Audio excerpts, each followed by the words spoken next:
you a little bit about something that came to me when Rosemarie asked me about the topic for today.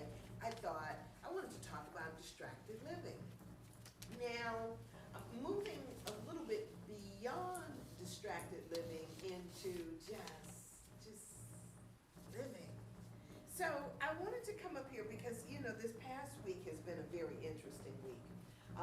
This week in Cleveland, we have this thing called the Greater Cleveland Urban Film Festival. Have you guys all heard about that? Okay, so it's a collection of, a couple of people that I know very dearly to me. Donna and Alton started this film festival some years ago.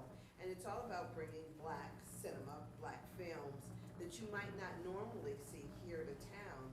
And so it goes on for a number of days. Well, yesterday, a friend of mine, Brandon Wright, had his first film ever show at this particular thing. And it was like, a major work. And after the particular film show, they asked Branson, how long it took for him to make this film called The Blur over, what span of time. And he said over a period of 8 years, he followed this guy, Dwight, who was a basketball player from out of Canton. He followed him over an 8-year period, and all of these collective interviews and all the things that he did took 8 years. Now, when I started thinking about distracted living, for some of you, we live our lives in total distraction, don't we? Yes. It's hard when we start talking about what a distraction is. To be distracted is to be unable to focus or unable to concentrate on something. And so a lot of times we go through this thing where we find distraction after distraction that gets us caught up on any number of things except for what it is that we think we ought to be doing at a given time. I know for me, I have lived a life where I thought that I was a dilettante, jumping from thing to thing to thing. I used to tell people over a course of time, I said, at one point I used to think of myself as a metaphysical tramp, in the sense that I was going from teaching to teaching and trying to find where it was that my place was in this whole spiritual outlook on things. I wanted to find where my niche was, and not necessarily because it was someplace that had been given to me. A lot of times most people go to the churches that their parents went to and that their grandparents went to, and so they believed what it was that they were taught. To some extent, we have our lives, we have been trained and enculturated into having a certain type of mentality. And so if we have a mind training that teaches us things like how to be on time, how to walk in a straight line, how to color in between the lines, how to follow the rules, all of the things that, they say makes a good employee, and not just that, a good citizen of the world, or so they say. But a lot of times those things can distract us from the things that really give us the passion that we so desire in our lives. And until we find what makes us happy and passionate, then, we're just kind of like just existing.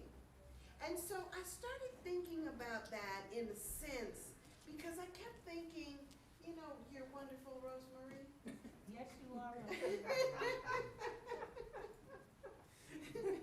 I knew she went back there for something, huh? I was a distraction. Yeah, your husband watched you the whole time.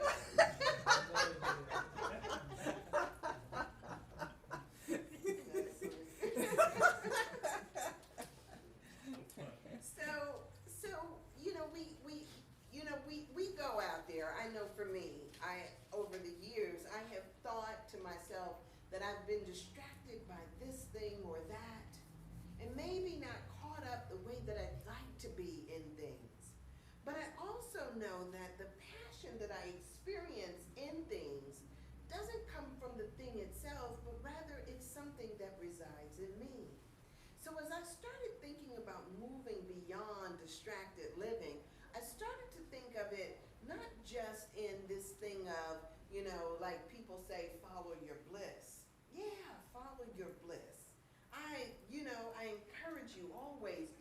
know your bliss. But then also for you to realize that you bring your own bliss to whatever situation you're in. I am one of those people, I've told people over the years, I tell them all the time, I've learned how to bloom where I'm planted. So if I'm planted in the desert, Sandra's gonna bloom.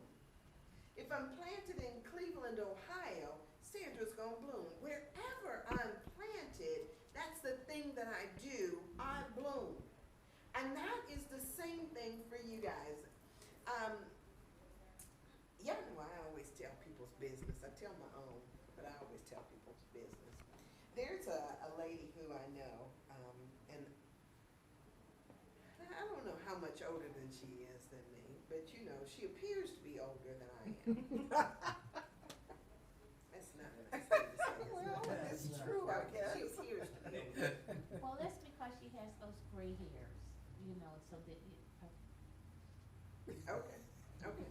We'll blame it on gray hair. Okay. She appears to be older. And I was having a conversation with her, and I know y'all, we in church. And that's one of the things I like to do. I like to kind of like veer off the side of the road. I don't have to necessarily walk down the same path everybody else does. She says to me, as she's talking, that it's been like 20, 25 years since she's actually had sex.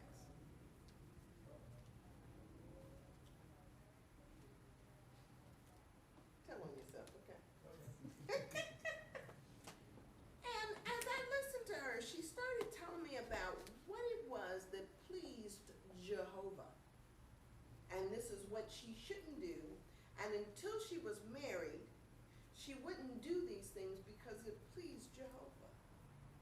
And I thought, oh, okay, great.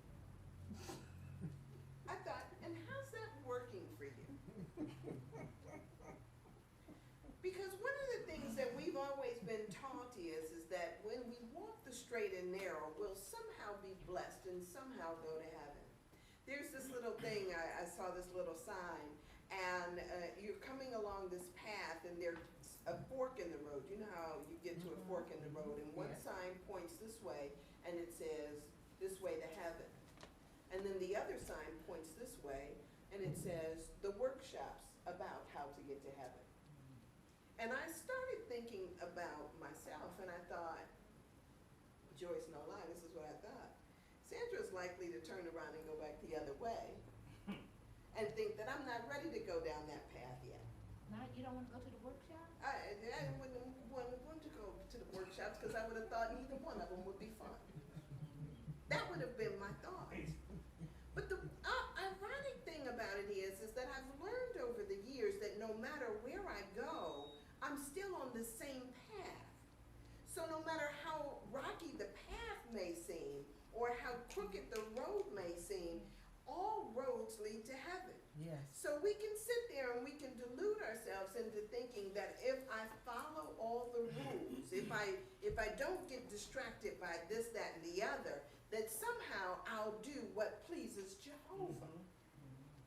But now, he's got to be a fuddy-duddy sitting up there if he doesn't want me to do anything, right? If he doesn't want me to live this life, if he doesn't want me to be happy, if he doesn't want me to experience this joy. I don't know that there's supposed to be an easy road. As a matter of fact, that's why we're given so long on this earth, so that you can eventually figure it out, to figure out how to bloom exactly where you're planted. You know, as I started thinking about this, I kept thinking to myself, you know, did Jesus do what everybody else told him to do? No. I don't think he ever did. As a matter of fact, people were discouraging him from going out and thinking that, you know, who do you think you are to go around here and pardon people of their sins or to forgive them? They wanted him to get in line. They wanted him to color in between the lines. They wanted him to be the same as everybody else. And guess what? He did it his way. And in doing his way, he transformed the way that people saw themselves and religion and their relationship to God. We are called every single day to live that life, to live the truth, the same truth that Jesus did, right? Yes. And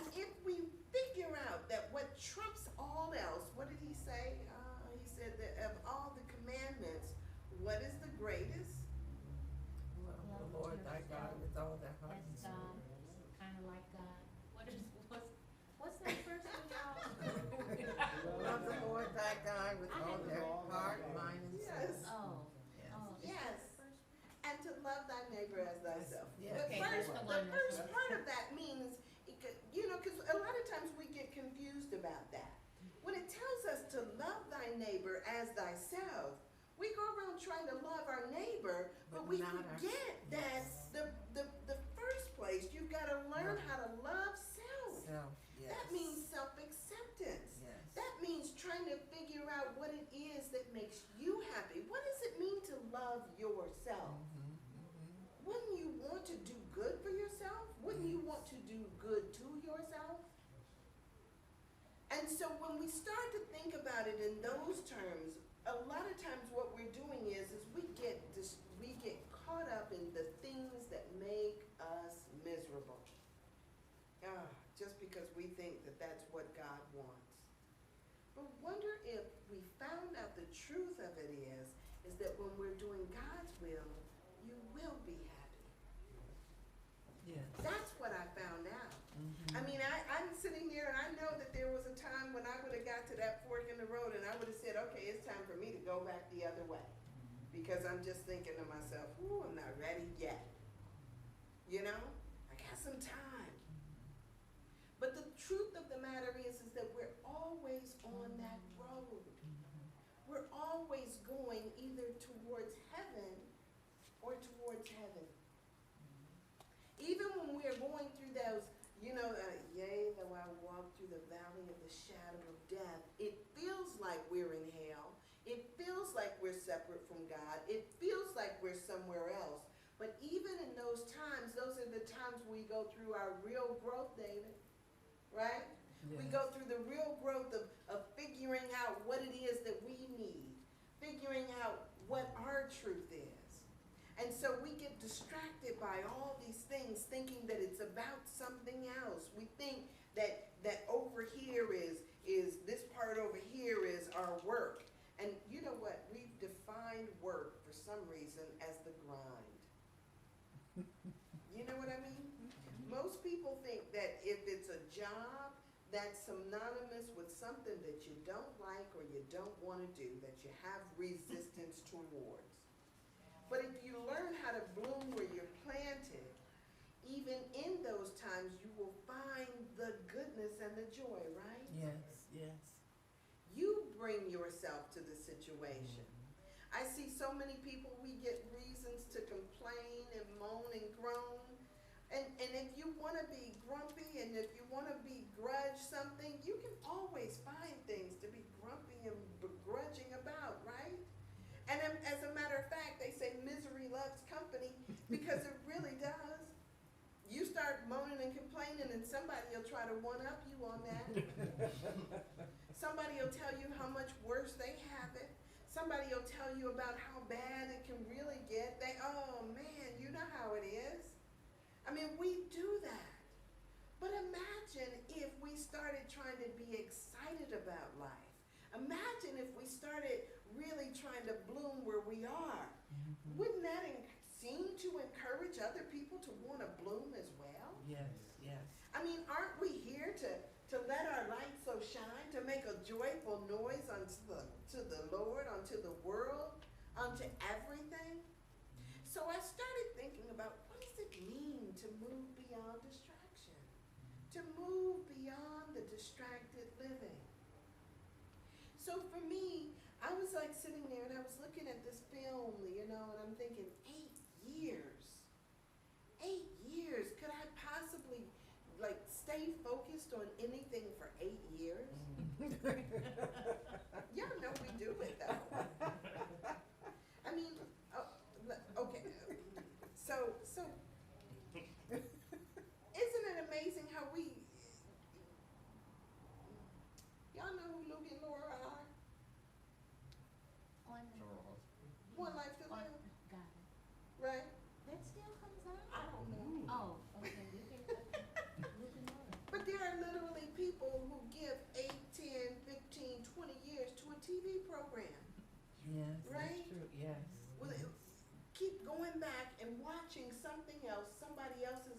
over and over again. I mean, we do that with so many different things. Things that we even say that we hate. I used to volunteer at a place. And not that I hated it, it was just that what I did. And I went in there every single weekend. I volunteered, I went in there, you know, it's the same thing over and over again. You see the same faces. You know, they needed to come in and they needed to get their food. And it was be the same misery over and over again. And at a certain point, I had to step back and I started to think, is this really making me happy? You know? And to what end am I doing this? You guys, when we think that there is somebody out there keeping track or tally, putting our names in the book and giving us merits and giving us demerits based on our behavior, we've got this whole thing distracted. We've got it all twisted. There is nobody, big guy up in the sky, sitting there marking off, saying to you, oh, you got 2 points here and -3 over there. There's nobody doing that to you. Can you imagine if you realized one day that the person who is either granting or denying your prayers and your wishes and your gifts and all those other things, could you imagine if you one day discovered that that person is you? That the person that you've been praying to, blaming all of your woes and all of your stuff on, all of that, all the time, has only been you? I mean, does that make sense? I mean, it seems like it would throw us for a loop. There was a movie yesterday that I saw that was just like that. And it was talking about this idea that it was just our imagination, that there's somebody, a big guy up in the sky that's saying yay or nay. But now if you realize, as Jesus was telling you, that all these things that I do, you can do also, and greater things.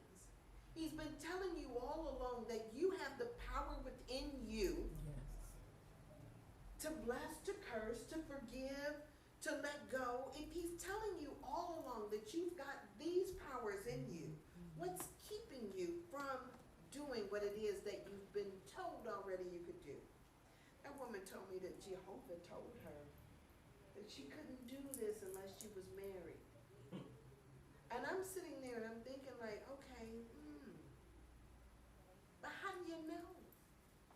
How do you know for sure?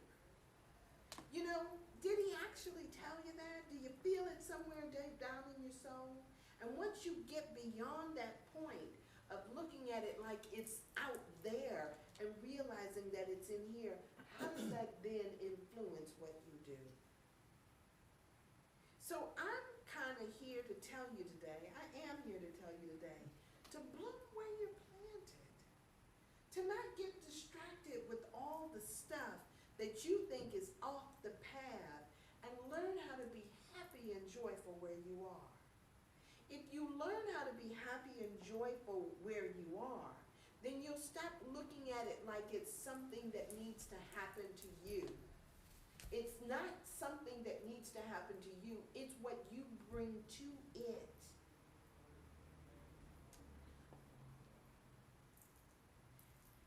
So, what am I trying to say? That within you is all that you need for your greater good.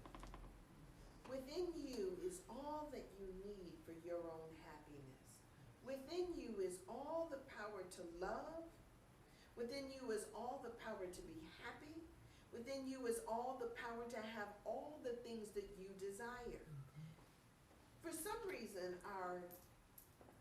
we've been enculturated to believe that we've got to have certain things to be happy. We've got to have 2.5 children. We've got to have a house in the suburbs. We've got to be making a certain kind of money. We want to wear a certain size clothing. I mean, you know, from how big you are to the kind of foods you eat, to the TV programs you watch, to the jobs that you work, to the titles that you have, all of this stuff has been pre-programmed programmed in our minds to make us believe that if we just had that, you'd be a little happier. You'd be a little better. You'd be a little more acceptable to society. That God might love you and bless you a little bit more. We've been trained to believe those things. And over the years, that training has gotten to be that much more serious. I remember, and I tell people this all the time, I can remember when nurses didn't have to have a degree, right? They just did what they did out of the love for what they were doing. But now all of a sudden we kind of like standardize stuff, and we want to say that, you've got to have this piece of paper and you've got to have that. But at one point that it wasn't even necessary. And so now we've given these things, we give it a certain amount of money, we give it a certain amount of prestige, we give it this, that, and the other, and then people start to look at it differently. We kind of train people in how to think. At one point, back in the day, man, the teacher was the biggest thing going. Yeah. I mean, to have a teacher in your neighborhood or one down the street, that was a big deal. I mean, and this was all before desegregation. Now, if you see a teacher living in your neighborhood, something's wrong, right? I mean, before desegregation, it was a big deal to have a doctor on your block, and it was likely that you did. It was likely that you could just go a few doors down and get your hair pressed. But now, all of a sudden, we've changed around how we've done things, and now we need to put this kind of like chasm in between what it is regular old folks and those people that we hold in high esteem and prestige. We've changed around how we see people, and therefore we've kind of taken things, and now we look at certain things as if they're mundane and unimportant, and then we look at other things as if, ooh, we exalt them and lift them up. So now, if we really recognize the games that we play with our own psyche, if we realize that there have been games that have been played with us in how we define things, we will start to see that those things that sometimes you kind of look down on are really the things that you need to hold up. You ever see people who have a passion for doing something, say for instance, whittling a piece of wood, but because society has told us it didn't have a value, we hide our gifts, and we no longer show them or share them. You know what I mean? We've got so many things that we now, because it's not held in high esteem, we don't want to share it. Oh, that's nothing. But guys, ladies and gentlemen, we need to learn how to celebrate everything and everybody. Yes. So if it's a janitor, if that's what he likes doing, and if he whistles while he works, woohoo! Who's to say that they're any less than anybody else? Yes. Who's to say that anybody out here is not equally worthy of love, equally worthy of respect?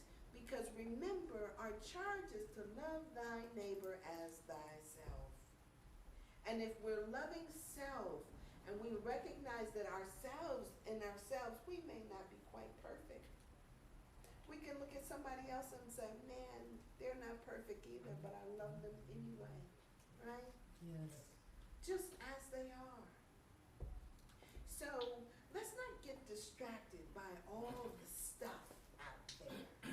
The stuff is just the stuff. It's really about what makes your heart sing. It's really about what makes you happy, no matter what that may mean. So if you like to do something like whittling a piece of wood or playing your music, if you like going and shopping at the Goodwill, which is one of those passions that I love, I don't know why, it's like I like to go in the Goodwill. It just seems like there's always something treasures in there, right? Right. I mean, but so what? Yesterday at the film festival, I told this girl, I said, I went over to her because I really liked her shirt, and I was, wanted to see where she got it from. And Tony, I said to her, I said, girl, where'd you get that top from? And she said, at the Goodwill, $5.99.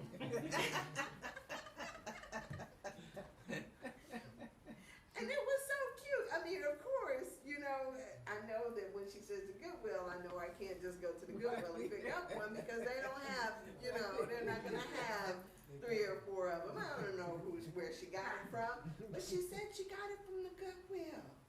And sometimes we just have to, you know, what it is that you get joy from doing, do that. Stop getting caught up in the value that people place on it or society places on it. Do what makes you happy.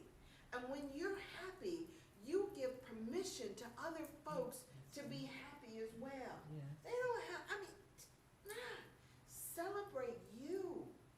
And so this whole idea of moving beyond the distractions, to me it just means just letting it be, just letting people be who they are. But in that, I like to encourage people to be happy in that. There's a big joy when you figure out that the choice is not either heaven or hell. The choice is heaven or more heaven. But when you think that, here's the thing. When you start to think that Jehovah wants me to do this, or God wants me to do that, when you're doing something only out of that order, you're not doing what makes you happy. Love thyself. Love thyself. Love God with all your heart and all your soul, right? And then when you find out that God is You? you, right? When you find out that there's nobody else out there giving you this commandment and that commandment, it's all from within you, right? When we realize that, then we can start to and then we realize that everybody else around us is that same thing, that same spirit, is that same God. All of us taking part in this oneness that is God. Yes. Sometimes that's a hard pill to swallow. But there's nobody else out there wagging a finger at you but you. Yes. Sure enough, man has put it in a book and he's told you all these things, and all these things point right back at you. It is done unto you as you believe. If you believe it's out there, if you believe that something else, somebody else wants you to be, that will be the person, the puppeteer that pulls your strings. But when you realize that it's all within you, and man, life takes on a whole different thing. There's a book, I haven't read it yet, and I want to tell you that I think the name of it has something to do with selfishness, and learning how to live selfishly. Because not enough of us know how to be about self. We're so busy trying to make other people happy. They say that that's what women do, but I think that's something that all of us learn how to do, make other people happy first. But sometimes we gotta realize that, you know, we've gotta love ourselves enough. And then once you love yourself enough, right, you can celebrate the people who love you as well. Yes. And what does it mean to love self? What does that mean? And sometimes it is. We figure out the 5 love languages. One of them is service. And once you figure out if that's what you like to do, if service is one of the things that you like to do, then serve. There's nothing wrong with that. But it's knowing self and being true to self. If one of the things you like to do is give compliments, words of encouragement. They say that's one of the love languages. Do that. If one of your love languages is touch, then learn how to touch. Go and do that. Be your natural self, whatever that may be. And once you learn how to do that, love self, love what you're doing, love who you are, then you ought to, it ought to look different on you. It ought to show through what you do, how you walk, how you talk, how you smile, how you connect with people. All of those things, it should show through in your actions. Yes.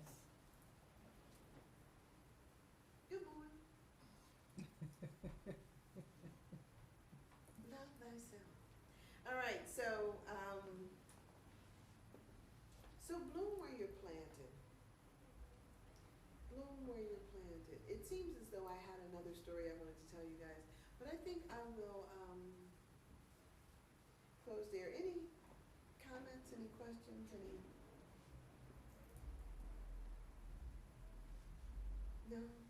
Yes, Ms. There have Joyce. been times, I think, in some people's lives, and mine in particular, that you come out of the door, or you're in the door, in the house, and you do something that you don't want to do.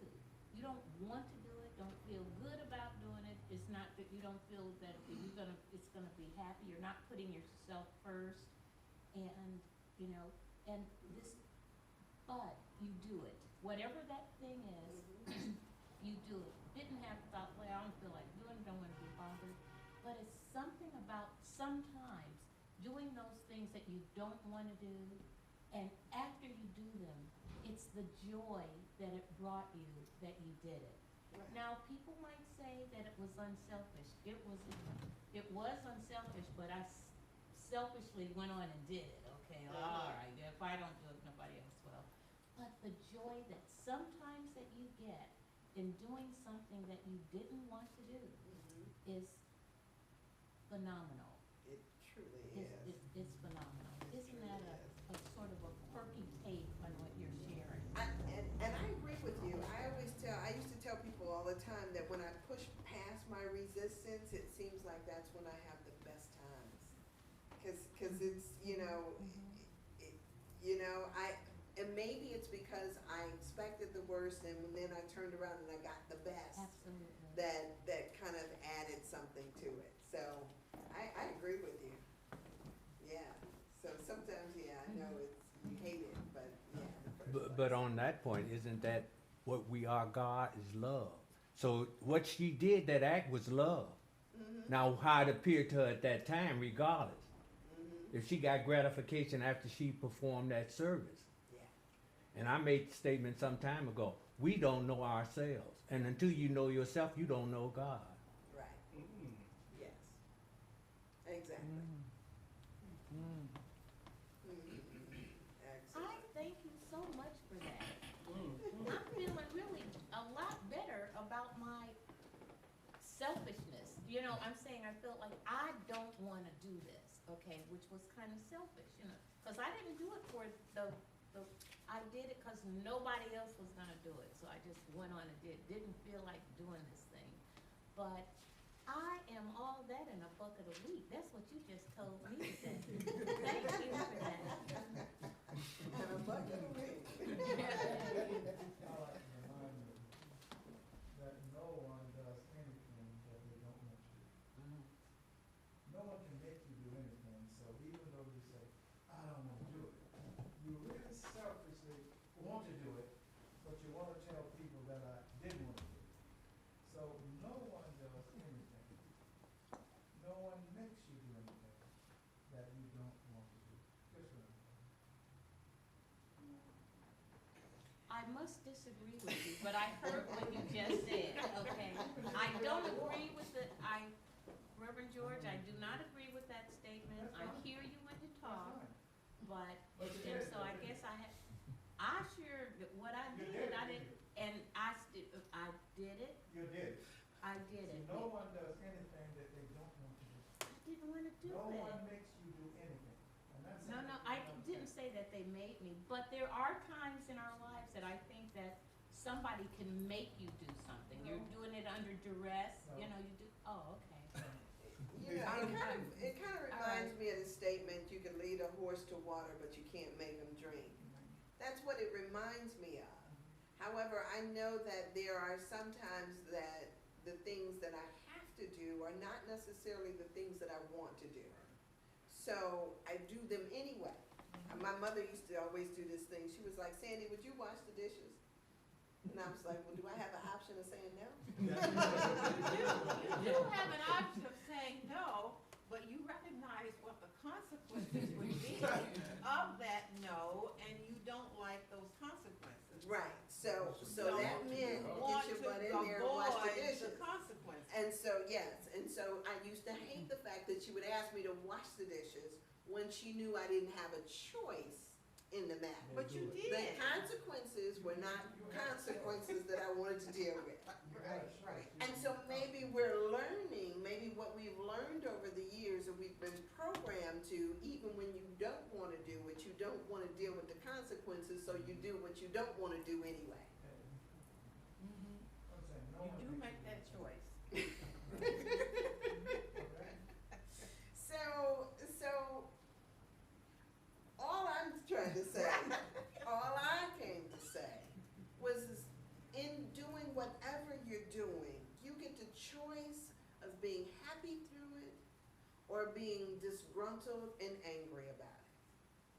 You can either choose to live a life of just, joy and happiness, or you can choose a life where you're just kind of like, yeah. There you go. I think the important thing is that during lifetime, there is no such thing as failing. You have a chance to change, and that option in itself is a positive thing. You don't have to keep doing anything. You have that choice of your own to say, I'm going to do something different that satisfies me more so than this thing does. Right. There you go. Some of us don't even know that what this gonna satisfy us. That's likely what you said in the first place, right? Right?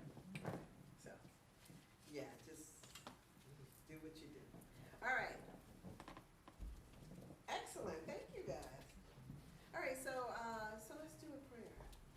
So, Father, Mother God, in this moment, we recognize you in us, through us, as us in this moment right now. God, I thank you that we recognize in this moment just love, the joy that we are. Stir it up in us so that we see that the only truth that is true is that you are as I am in this moment right here, right now. So God, if it's done unto me as I believe, if it is as I believe, I'm just saying yes. Yes to life and all that it brings.